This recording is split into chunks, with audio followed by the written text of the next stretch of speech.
Hi hello నమస్తే. నేను శిల్ప. మనతో ఉన్నారు లైఫ్ కోచ్ శారదా గారు. నమస్తే మేడం. నమస్తే. చాలా మందికి బ్రతుకు తెరువు తెలియక జీవిస్తూ ఉంటారు. అసలు బ్రతుకు తెరువుని ఎలా కొనసాగించాలి? మనం ఎలా జీవిస్తే మన రోజువారీ జీవితం సాఫీగా సాగుతుంది? నవేడేస్ చాలా మంది బతుకు తెరువు తెలియక ఊర్లు వదిలేసి సిటీస్కి వస్తున్నారు. ఎందుకు? ఊర్లలో కూడా బతుకు తెరువు ఉంది కదా. అంటే వాళ్ళకి బతకడం మీద ఒక అవగాహన లేదు.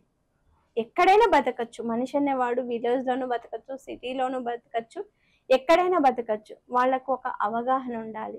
అదే సిటీలో ఉన్న పిల్లలకి చూడండి, పల్లెటూరులో ఉన్నటువంటి పిల్లలకి చూడండి, అవేర్నెస్లో ఎంతో డిఫరెన్షియేషన్ ఉంటుంది. ఎందుకో తెలుసా?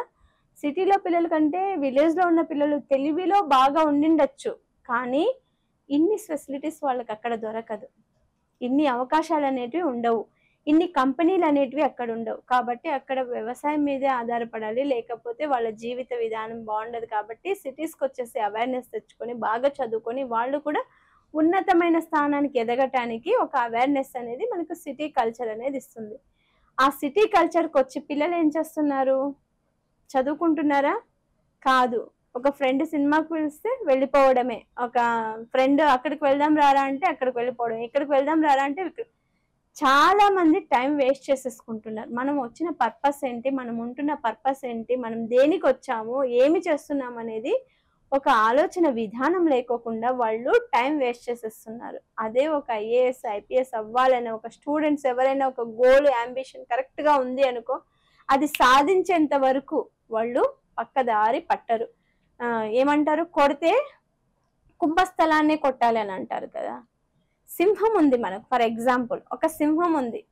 ఆ సింహము ఎప్పుడు చిన్న చితక వాటిని వేటాడదు, చచ్చిన శవాలను అస్సలు ముట్టుకోదు. అది 4 గంటలు గుహలో ఉండి మిగిలిన టైం అంతా వేటాడటానికి రాదు. అది కేవలం మిగిలిన టైం అంతా గుహలో ఉండి 4 గంటలు మాత్రమే వేటాడటానికి వస్తుంది.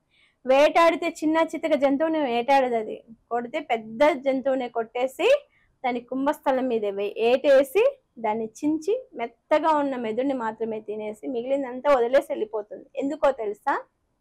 అది బతుకు తెరువు నేర్చినది. దానికి వేటాడడం అనేది ఒక వెన్నుతో పెట్టిన విద్య అనేది. అది వేరే వేరే జంతువులు ఉన్నాయనుకో, సింహం లాగా వేటాడలేవు.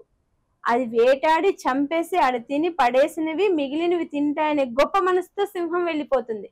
మనం కూడా ఎలా ఉండాలంటే, మనం వచ్చిన పర్పస్ ఏంటి, మనం వేటాడాల్సిన వేట ఏంటి, మనం తినాల్సింది ఏంటి, మనం తిని వదిలేసేయాల్సింది ఏంటి, బాగా సంపాదించుకొని ఒక పేరు పరపతి తీసుకొచ్చిన తర్వాత మనం ఫ్రెండ్స్ ఉండరా? ఎంజాయ్మెంట్ ఉండదా? ఆ రోజు 1 కోటి రూపాయలు ఇచ్చినా కూడా ఒక ఫ్రెండ్ దొరుకుతారు. ఈ రోజు మనం ఫ్రెండ్షిప్ అని అవని ఇవని మనం తిరిగాము, టైం వేస్ట్ చేసాము అనుకో, మనకి రేపొద్దున సాధించటానికి గోల్ అంటూ ఏమీ లేకోకుండా అదే తిరుగుళ్ళకి అలవాటు అయిపోయి మనము దానికి ఎడిక్ట్ అయిపోయి మన లైఫ్ని మనము స్పాయిల్ చేసుకోవాల్సి వస్తుంది. బతుకు తెరువు ఖచ్చితంగా ప్రతి విద్యార్థికి, ప్రతి వ్యక్తికి, ప్రతి మనిషికి కంపల్సరీ అవసరం. ఫర్ ఎగ్జాంపుల్ మన ఊర్లో కుండ కాపరి ఉన్నాడు, కుండలు తయారు చేస్తాడు. ఎంతసేపు కుండను చేస్తాడు, నీళ్లు నింపుతాడు, కుండను చేస్తాడు, నీళ్లు నింపుతాడు. సమ్మర్ వచ్చిన 3 నెలలు మాత్రమే ఆ కుండ అమ్మడిపోతుంది కదా. లేకపోతే గిన్నెలు చేస్తాడు, కుండ సామాన్లు చేస్తాడు, మనకి ఒక బౌల్స్ లాంటి ఉంటాయి కదా, అవి తయారు చేస్తుంటాడు. వాటిలో ఆయన వంట వండటానికి మాత్రమే ఉపయోగిస్తారు. ఇప్పుడు నవ్వేడేస్ అదే మట్టిని ఉపయోగించి ఎన్ని మోడర్న్ వస్తువులు తయారు చేస్తున్నాడు. ఫర్ ఎగ్జాంపుల్ ఈ బుద్ధుడు ఉన్నాడు, ఈ బుద్ధుడిని కూడా మట్టితో తయారు చేశారనుకోండి, ఎంత మోడర్న్ గా తయారు చేయగలుగుతున్నారు కదా. టెక్నాలజీ అనేది డెవలప్మెంట్ అవుతుంది. అదే మట్టితోటి 100 రకాల బొమ్మల్ని చేసి 100 రకాలుగా అమ్మితే మనము గ్రోత్ అవుతాం.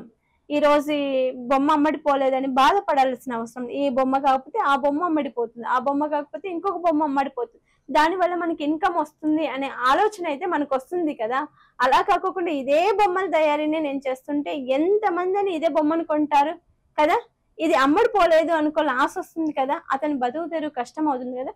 టెక్నాలజీని ఉపయోగించి అతని బ్రెయిన్ని ఉపయోగించి దాన్ని ఎలా ఓవర్కమ్ అవ్వాలి. ఈరోజు నేను కుండలు తయారు చేశాను, ఇవి అమ్మడిపోలేదు, సమ్మర్ అయిపోయింది, మళ్ళీ వాటిని బొమ్మల రూపంలో ఎలా పెట్టాలి, వాటిని ఎలా కలరింగ్ ఇవ్వాలి, వాటిని ఎలా నేను ప్రైజింగ్ అప్లై చేయాలి, ఆ ప్రైస్ ఎంత పెట్టాలి, ప్రైస్ ఇంత పెడితే కామన్ పీపుల్ కొంటాడా కొనడా, మార్కెటింగ్ ఎలా ఉంది, ఇది తయారు చేస్తే నేను అమ్ముతానా లేదా అనే ఒక మెథడాలజీ ఉంది చూడండి. దాన్ని ఎవరైతే కరెక్ట్ గా తీసుకుంటారో వాళ్ళకి కంపల్సరీగా బతుకు తెరువు అనేది కష్టం కాదు. ఆలీ సినిమా ఒకటి చూసారా? ఇసుక వేస్తూ అమ్ముతూ ఉంటాడు. ఎక్కడ సిగ్నల్ దొరికితే ఏంట్రా ఇసుక, పోలీసు వాళ్ళు అడిగితే ఇసుక చల్లటానికి తీసుకెళ్తున్నాను అంటాడు. యాక్చువల్ గా ఆ ఇసుకలో పెట్టి అతను వేరే ఐటమ్స్ అమ్ముతూ ఉంటాడు కదా. మనల్ని ఎడారిలో వదిలేసినా కూడా, ఒక మనిషి అనేవాడిని ఎడారిలో వదిలేసినా కూడా మనలో టాలెంట్ ఉంది, మనలో ఆలోచన, సరికొత్తగా ఆలోచన విధానము ఉంది అనుకో, ఎడారిలో కూడా ఇసుక నమ్మచ్చు కదా. ఎడారిలో కూడా ఇసుక నమ్మి బతకచ్చు. అలాంటి క్రియేటివిటీ తోటి నవ్వేడేస్ చాలా మంది డెవలప్ అవుతున్నారు. మనకి అవకాశాలు లేవు అని బ్లేమ్ చేస్తున్నాం, కానీ అవకాశాలు మన చేతుల్లోనే ఉంటున్నాయి. బ్రతుకు తెరువు కోసం పల్లెటూరు నుంచి పట్టణాలకు వచ్చే జనాలు వాళ్ళ బ్రతుకు తెరువును, ఇప్పుడు ఎగ్జాంపుల్ కి కుండలు తయారు చేసే వాళ్ళకి అక్కడ ధర పలకదు అనేసి పట్టణానికి వస్తారు. ఇక్కడ అదే సీజన్ లో చాలా ఎక్కువ పోతాయి. సో కొంతమంది వాళ్ళ వృత్తిని బేస్ చేసుకొని వస్తూ ఉంటారు. కాకపోతే వాళ్ళకు వర్క్ అవ్వదు. ఎందుకు అవ్వదు మేడం? అంటే వాళ్ళు అమ్మడం కరెక్ట్ గానే అమ్ముతారు. ఆ అమ్మిన వాళ్ళు ఇప్పుడు మనకి ఊర్లలో అయితే మనకు ఒక స్వగృహం ఉంటుంది. ఎంత అమ్మడకపోయినా ఆ రోజు జరిగినా చాలు, మనకు ఒక ఇల్లు ఉంటుంది అని అనుకుంటాం. ఆ ఇంట్లో ఉండిపోతాం. అదే పల్లెటూరులో ఇల్లు వాకిలి అన్నీ వదిలేసి ఆ మట్టిని పట్టుకొని సిటీకి వస్తారు. సిటీకి వచ్చి మట్టి పిసుకుతూ బొమ్మలు తయారు చేస్తూ ఉండటానికి వాళ్ళకంటూ ఒక ఇల్లు ఉండాలి. ఇల్లు ఉండదు, అద్దెలు కట్టుకుంటూ ఉండాలి. ఇక్కడ సంపాదించింది ఆ అద్దెలకు వెళ్ళిపోతుంది. అందుకే ఈ ప్లాట్ఫామ్ బిజినెస్ సక్సెస్ కాకపోతే అదే ప్లాట్ఫామ్ మీద తయారు చేసినటువంటి బొమ్మల్ని తీసుకెళ్ళి షోకేస్లో పెట్టేసి ధర పెంచి మరీ అమ్మేస్తున్నారు. ఎవరైతే తయారు చేసేవాడు బాగుపడట్లేదు, కానీ దాన్ని షోకేస్లో పెట్టి షో ఆఫ్ చేస్తున్నవాడు మాత్రం దర్జాగా బతుకుతున్నాడు. అదే ఇతనికి అదే శక్తి ఉంటే గనుక అదే షోకేస్లో పెట్టి బొమ్మని పెట్టాడు అనుకో, ఇతనికి కూడా ధర బాగుంటుంది. అతను టెక్నాలజీ మార్చుకోవాలి. పెట్టిన వెంటనే ఏది కూడా సక్సెస్ కాదు. ఊర్లో వదిలేసి వచ్చిన వెంటనే కూడా ఇక్కడ సక్సెస్ అవుతారని గ్యారంటీ లేదు. అతను చేస్తూ ఒక 2 సంవత్సరాలు, 3 సంవత్సరాలు, 4 సంవత్సరాలు ఓపికగా చేసుకున్నాడంటే అతను కూడా ఒక రేంజ్కి వచ్చి ఆ టెక్నాలజీని అతను డెవలప్ చేసుకుంటాడు. అవును, పక్క వాడిని చూస్తాడు, ఎదురు వాళ్ళని చూస్తాడు, వాళ్ళ బొమ్మలు ఎలా అమ్ముడుపోతున్నాయి, నా బొమ్మలు ఎందుకు అమ్ముడుపోవట్లేదు అనేది కంపారిజన్ స్టార్ట్ చేసుకొని అతని బిజినెస్ని డెవలప్ చేసుకుంటూ ముందుకు వెళ్తూ ఉంటాడు. అప్పుడు లాభాలు ఈజీగా వస్తూ ఉంటాయి. చూశారు కదండి, బ్రతుకు తెరువు కోసం పల్లెటూరు నుంచి పట్టణాలకు వస్తూ ఉంటారు. వాళ్ళ జీవన విధానం ఎలా కొనసాగించాలి అనేసి మనకు మంచి సమాచారం అందించారు లైఫ్ కోచ్ శారద గారు. నమస్తే మేడం.